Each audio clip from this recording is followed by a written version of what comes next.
Hey everyone!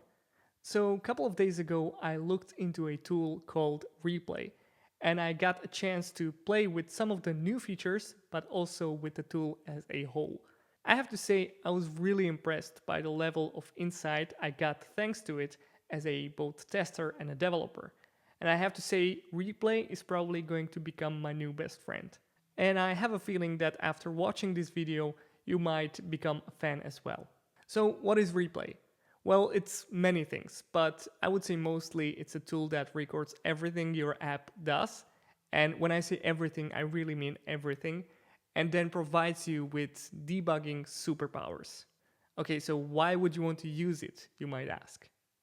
So have you ever, as a tester, tried to replicate a bug and then when you finally had narrowed down the series of steps to replicate it, you send it to developer only for them to return it back to you with the dreaded words can't replicate? Or if you watch this as a developer, have you ever tried to add a console log into your code, then open the app and see what your app is doing, but then realize the console log did not record the thing you wanted? So then you add another console log, open your app again, hopefully go through the same steps again, then try to replicate the behavior, look into the console log, and then try again and again until you finally get to the right one. But then by that time you have so many console logs you don't even know which one to use or which one is doing what. I mean, I guess we've been there, at least I have been there.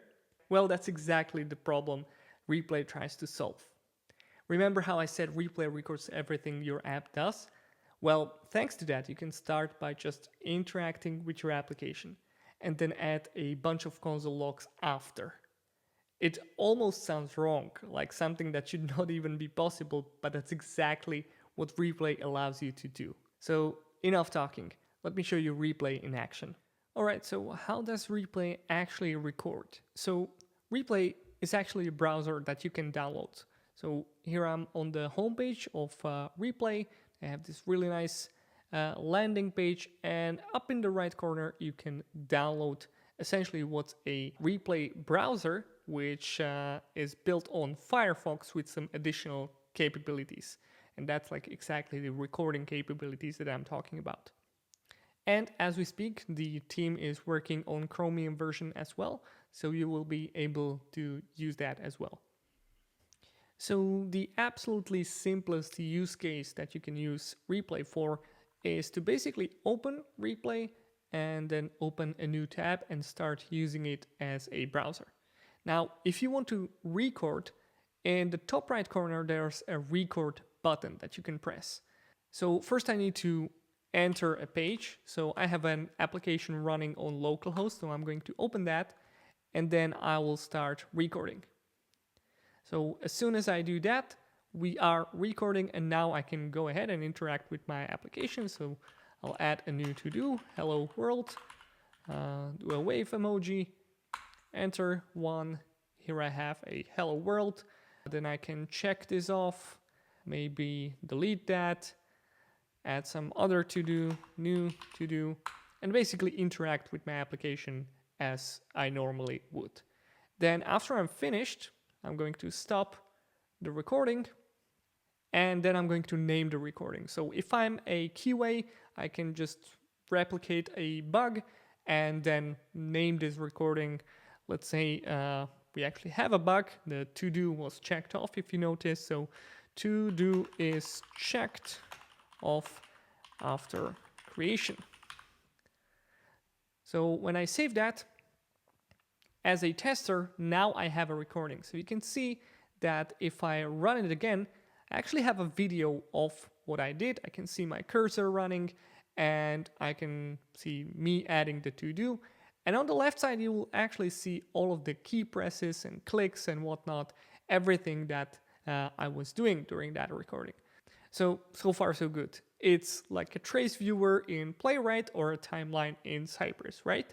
So don't close the video just yet, because Replay is so much more than these tools. We are just starting. So besides this nice view, we actually got DevTools. In this application, we can view everything that was happening during the recording. So we have the usual console, we got the elements, so we can actually find elements and inspect everyone, and we can do that during the whole recording. So if I scroll back and go back where I don't have any to-dos, then I can just go ahead and find this input. Let me find if I can make this a little bit bigger. Here we go. That's a little more cramped, but the fonts are bigger. But now we can actually see the input. We can see how that is in here. We also got the network panel, so we can actually see all of the communication that we were doing as we were interacting with the application. We see the HTTP requests like post and get, and we can actually see all of the details. So let me see if I can arrange this a little bit so it's more visible. Here we go. So we see the request and response and the stack trace and all of the details. So this is like having DevTools open at all time. But also you might see that we have this React panel. We can actually examine all of the components that we have here. So if I take a look into the to-do list, we can actually see the state of that to-do list component. So if I scroll further in my video where I already had my to-do item created, I can see the key. And since this is using Atom, we can also see the state of the atom. So that's all of the information that a developer might find really useful when they want to debug an application.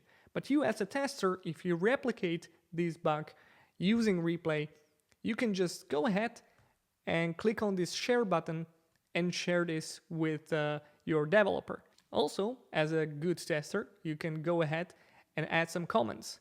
So if I go back to viewer when I can just see my application, I can add a comment right here. So let's add a comment, and I'm going to say the to-do item is completed. It should not be. And now when I share this with anyone, they will see my comment in there. So this can really become like a team debugging experience where you get all of the people involved, whoever found the bug, whoever is responsible for fixing the bug, having like all of the information and all of the context, whether that is the code that is running or the context which we are putting through comments. Okay, so this is the part of Replay that anyone can use. You open the browser, you will replicate the bug, you will add some annotations and then share it to whoever might need this. But what makes Replay really powerful is all of the information you get. So let's take a look at how a developer will look at this output and what kind of information you can get from that. So I mentioned Playwright and Cypress and how they sort of allow you to travel back in time, but I think it might be a little bit of an overstatement at their part.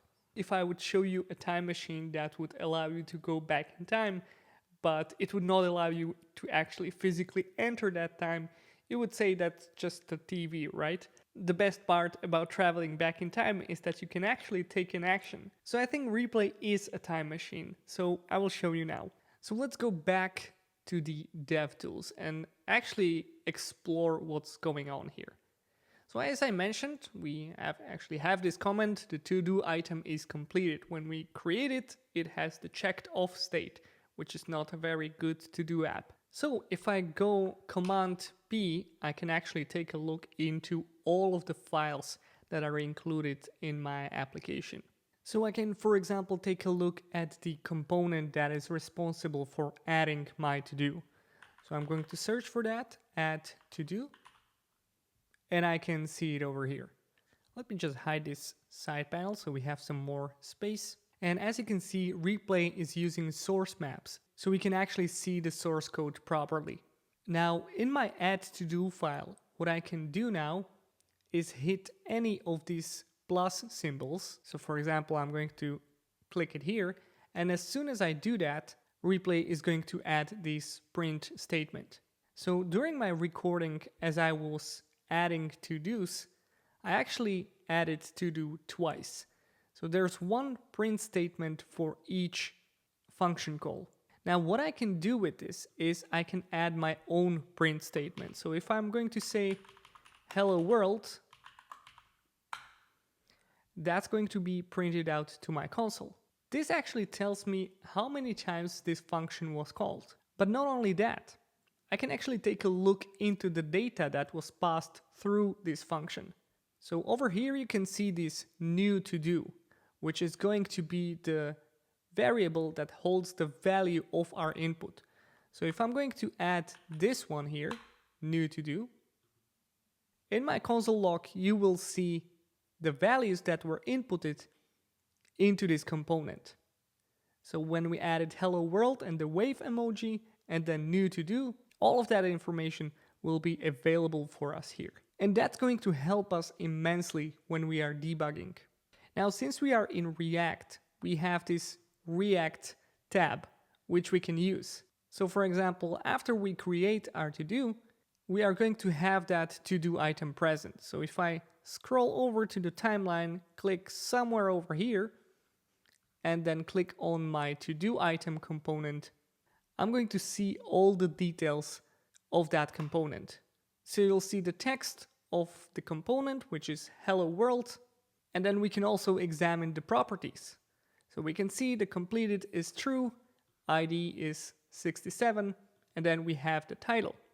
So if we put our debugging hat back on, we'll see that this attribute completed true is actually inside our component. So the component is rendering properly, but there's probably some problem with the data.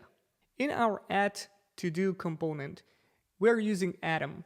So we can examine this add to do function, what it does and how it does it. So let's go to our atoms, and in here we can see different actions.